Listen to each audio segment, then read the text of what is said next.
Se você gostaria de saber quais as regiões do seu rosto poderão ser tratadas durante um lifting de face, é nesse vídeo que eu vou te explicar. Antes disso, eu só vou explicar o que acontece durante o processo de envelhecimento no seu rosto. O nosso rosto, quando envelhece, ele não apenas cai, mas ele também murcha. Ele perde volume em determinadas áreas do rosto, principalmente na região em volta da boca, na testa e logo abaixo das olheiras. Essas áreas são as áreas onde a gente encontra alterações mais visíveis ao longo do processo de envelhecimento. Existe uma absorção de osso nessas áreas, existe absorção também de músculo e gordura. Resumidamente, o rosto não só cai, mas ele também murcha. A primeira área que nós vamos mencionar é a testa. A testa jovem, ela é arredondada, mas conforme a gente vai envelhecendo, essa absorção de osso vai fazendo com que a testa vai ficando afundada, principalmente na região acima da glabela aqui. O que isso significa? Decorrente disso, o músculo da testa ainda vai ficando cada vez mais forte, realçando essas rugas horizontais na testa, essas aqui. Durante o lifting de face, ao colocarmos gordura na testa, nós conseguimos restabelecer boa parte dessa curvatura e, por consequência, o músculo volta a ficar um pouco mais fraco e a gente consegue amenizar as rugas na testa sem necessariamente fazer botox. Isso não é um substituto para o botox, é importante saber, porque nós não estaremos paralisando o músculo, mas é visível a melhora das rugas e também da qualidade da pele nessa região após o enxerto de gordura. A segunda área que eu gostaria de mencionar são as têmporas.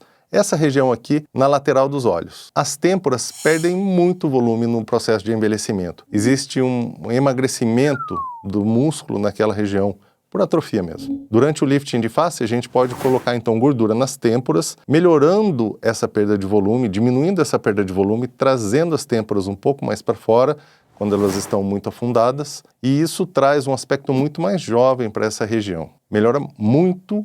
E é algo que é sutil e a gente não percebe que aquilo foi melhorado, que aquilo foi tratado, ao mesmo tempo complementa todo o resultado do lifting de face. Na mesma linha a gente vai descendo, tá? Então nessa área, logo abaixo dos supercílios, a gente vai perdendo volume conforme a gente vai envelhecendo também. O enxerto de gordura aqui nos supercílios, é lógico que ele é feito logo abaixo dos supercílios, dá um volume muito interessante para essa região, um olhar mais jovem, com a cauda da sobrancelha um pouco mais alongada, mais volumosa. Isso realça também o resultado do lifting de face e o olhar fica muito mais atraente. A glabela é a região entre as sobrancelhas, bem aqui.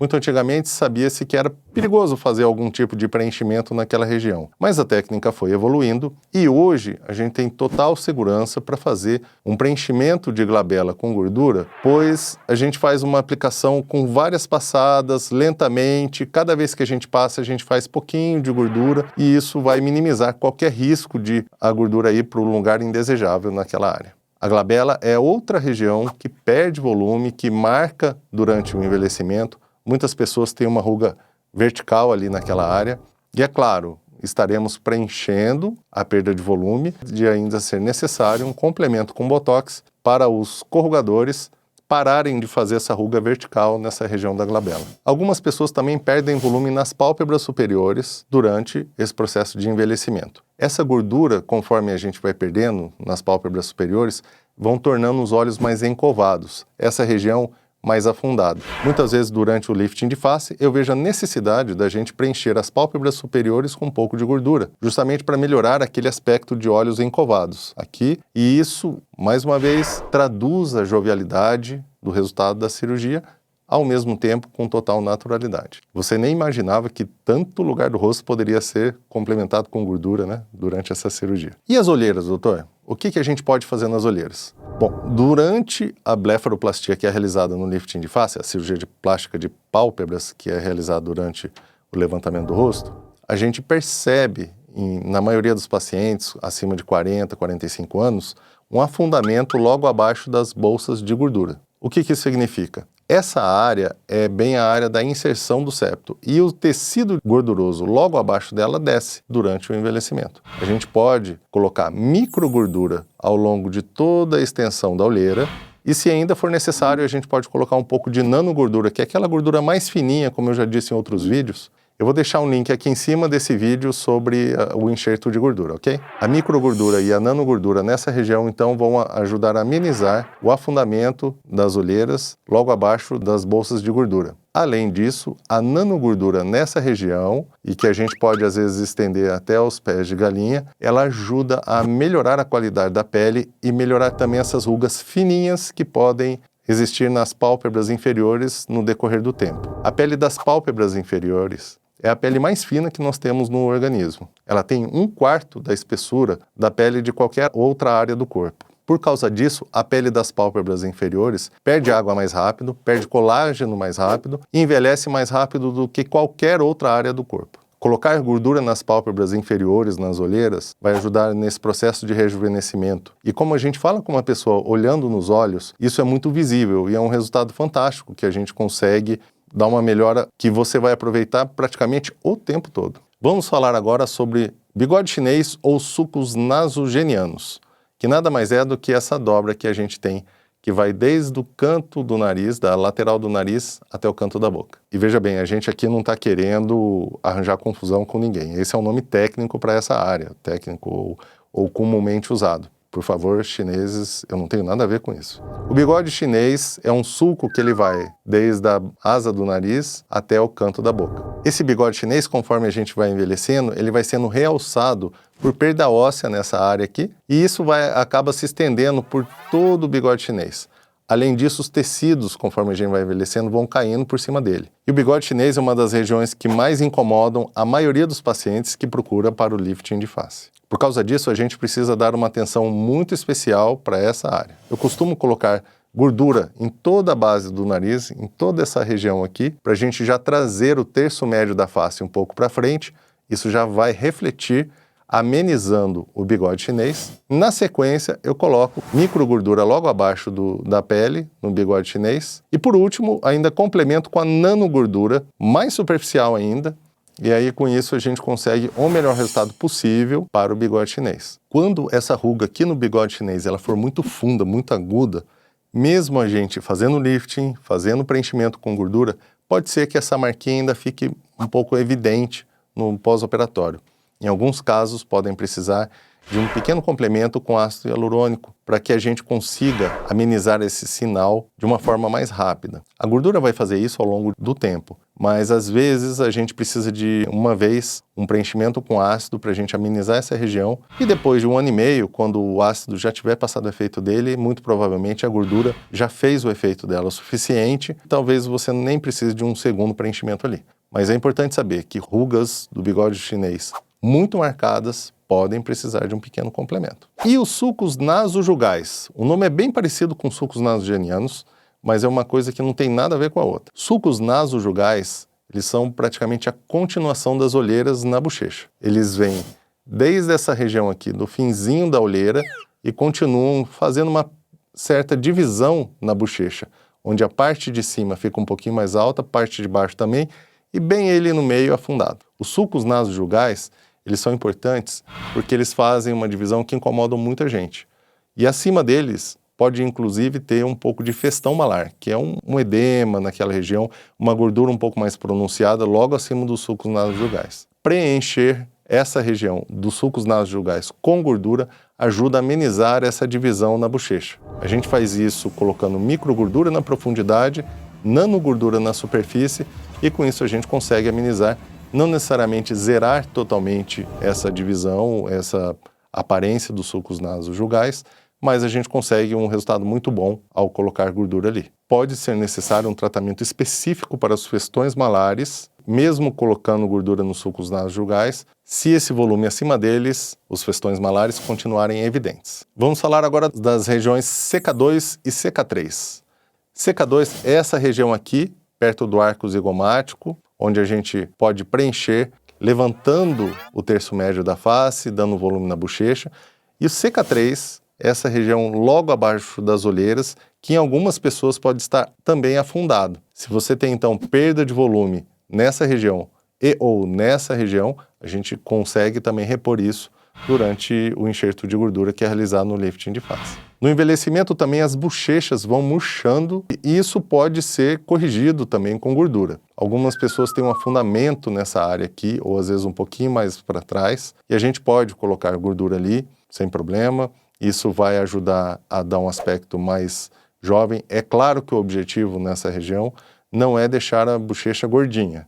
É sim apenas repor aquele volume que foi perdido no envelhecimento. Então as bochechas vão ficar relativamente planas e não arredondadas ou cheias, como o Kiko lá do Chaves, tá? Fica tranquilo com relação a isso. A base do nariz, como eu falei, perde-se volume aqui no envelhecimento, reflete no sulco nasogeniano e também isso aqui faz com que até a ponta do nariz desça por falta de volume em toda essa região da base do nariz. Como eu já disse, a gente faz um preenchimento em toda essa extensão, trazendo o terço médio da face para frente. Isso ajuda a sustentar melhor a ponta do nariz e também a gente pode fazer um preenchimento do próprio nariz com gordura, melhorando a ponta do nariz, que às vezes ela é uma ponta onde as cartilagens ficam muito evidentes e a gente pode amenizar isso colocando um pouco de gordura que vai atenuar a ponta do nariz, vai deixá-la um pouco mais uniforme, onde as cartilagens vão aparecer menos. A gente consegue dar um pouquinho mais de projeção na ponta do nariz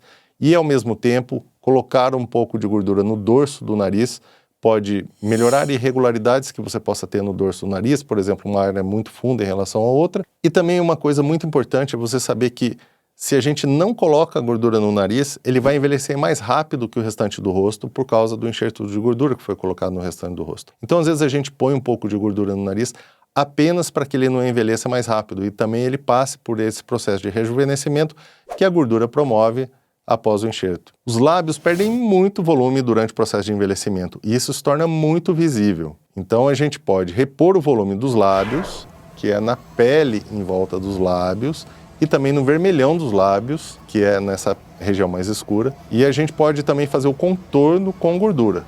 Em cima a gente coloca nas laterais, embaixo nessa região central, e com isso a gente deixa os lábios com um aspecto muito mais bonito, muito mais jovens. Uma das coisas que acontecem também no envelhecimento é o lábio superior, o lábio de cima, ele pode se alongar.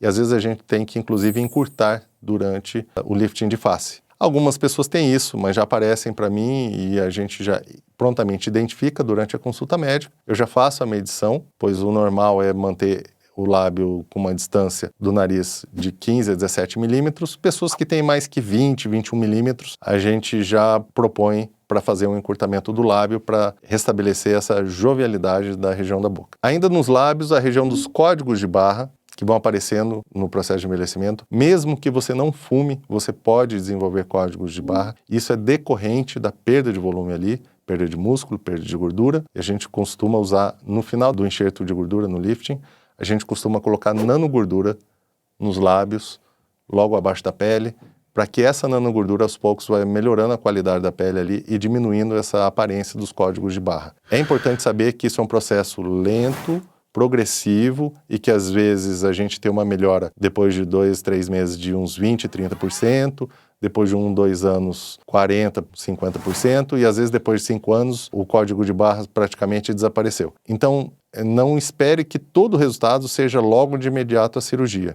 A partir do momento que a gente coloca a gordura no seu rosto, você a princípio para de envelhecer e começa a rejuvenescer lentamente e cada dia você vai ficando melhor. Os marionetes são esses sinais que ficam do canto da boca até a lateral do queixo, que mostram bastante essa perda de volume que ocorre nessa região, logo abaixo dos lábios.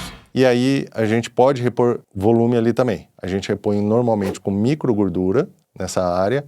A gente põe um pouco de microgordura aqui nessa região pré-jaws ou região paramentoniana, enfim, existem vários nomes para isso, mas esse afundamento que tem do lado do queixo, a gente também coloca gordura ali. Então a gente põe gordura em todo o marionete e também nessa área aqui logo abaixo. Com isso a gente consegue fazer subir o canto da boca, que ele vai caindo também no processo de envelhecimento. Nessa área a gente coloca microgordura na profundidade e também a gente complementa com a nanogordura para dar um resultado ainda melhor, já que a necessidade de volume naquela área, assim como no bigode chinês, é muito grande para a gente conseguir repor tudo o que precisa. O queixo também, ele pode perder volume e ao mesmo tempo ir descendo um pouquinho. Quando a gente repõe o volume no queixo com gordura, a gente consegue colocar numa região mais alta, então a gente levanta um pouco o queixo e também melhora o perfil da pessoa, pois a perda de volume altera inclusive o perfil e isso é outro sinal de envelhecimento. O Bulldog é uma área especial, é uma região aqui, logo atrás desse afundado que eu falei, é uma região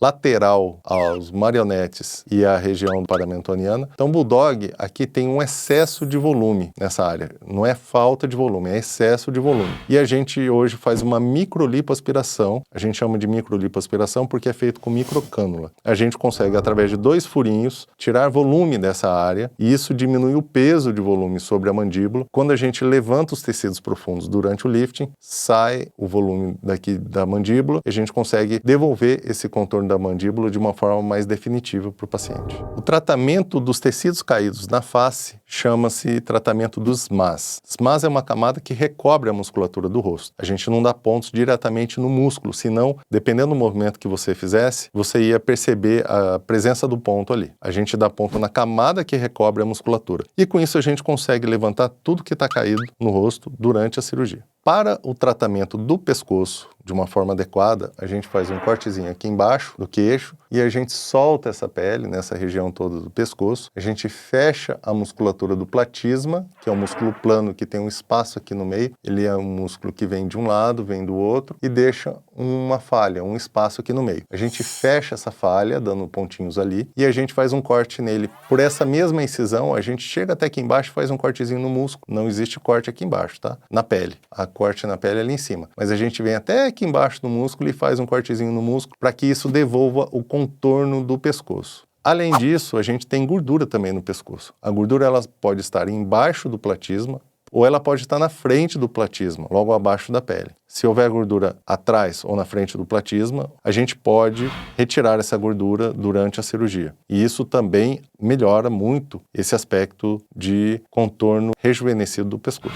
Existe um músculo logo abaixo do platisma, chama de gástrico. E, na verdade, são 2, um de cada lado. Ele vem aqui, ele vem aqui. Se a gente não trata o digástrico, ele pode depois resultar num aspecto marcado aqui, tipo um cordão de cada lado aqui em cima. Se os digástricos estiverem crescidos, a gente afina os digástricos e isso melhora bastante o contorno do pescoço, como um grande complemento desse fechamento do platisma e dessa retirada de gordura ali no pescoço. Por último, vamos falar das glândulas salivares submandibulares, que elas dão um volume bem aqui nessa região mais lateral. As glândulas salivares submandibulares, em alguns casos, teriam indicação de retirada do seu excesso, pois elas podem até aparecer aqui mais embaixo. Alguns cirurgiões optam por tirar isso de uma forma cirúrgica, outros cirurgiões podem apenas fazer um pouquinho de botox ali. Isso já faz murchar esse excesso da glândula e seria um tratamento um pouco mais conservador e diminuiria o risco de depois ficar acumulando um pouco de saliva e ter que ficar aspirando no pós-operatório, enfim. Eu tenho dado preferência a preservar um pouco a glândula salivar e, se for necessário, a gente aplica um pouquinho de botox depois para complementar o resultado da cirurgia. O excesso de pele é retirado em torno das orelhas, então a gente faz uma tração na frente do rosto no sentido diagonal para cima e atrás das orelhas a gente tira o excesso de pele no pescoço. Com isso a gente consegue melhorar esse excesso, essa flacidez de pele. Às vezes a gente chega a tirar pele que é suficiente para cobrir a orelha inteira e às vezes um pouquinho mais. E a gente também consegue tirar o excesso de pele no pescoço fazendo essa retirada atrás das orelhas. Eu vou deixar agora aqui um link para o vídeo de cirurgia de lifting de face que eu fiz. Esse é um vídeo um pouquinho mais antigo, mas que tem várias